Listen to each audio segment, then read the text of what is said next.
This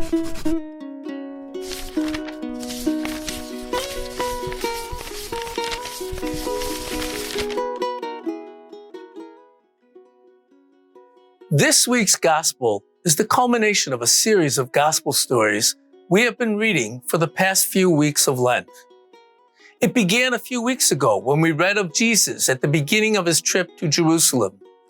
He met a Samaritan woman at a well, and through his words alone, many Samaritans in that village came to believe that he was the Messiah sent from God.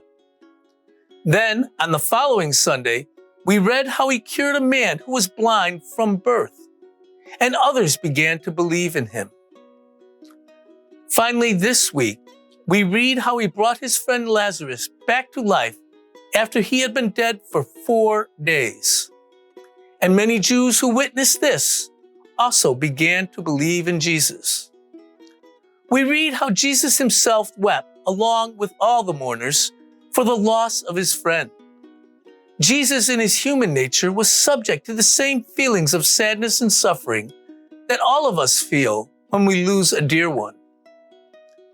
In the troubled times of this coronavirus pandemic, we are all dealing with feelings of anxiety and fear. Fear of an uncertain future. Fear of death for ourselves or death of our loved ones.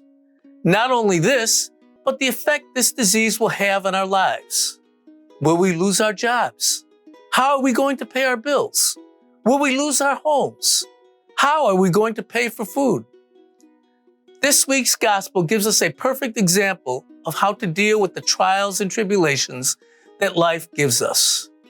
When Jesus is mourning the loss of his dear friend Lazarus, what is the first thing he does?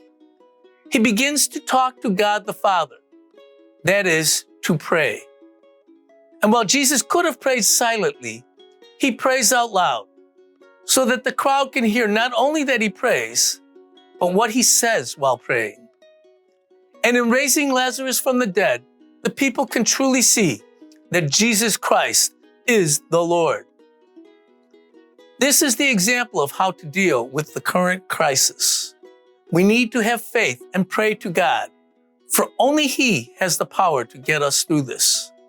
He will hear our prayers and deliver us from these troubles and rescue us from death and bring us to everlasting life. Amen.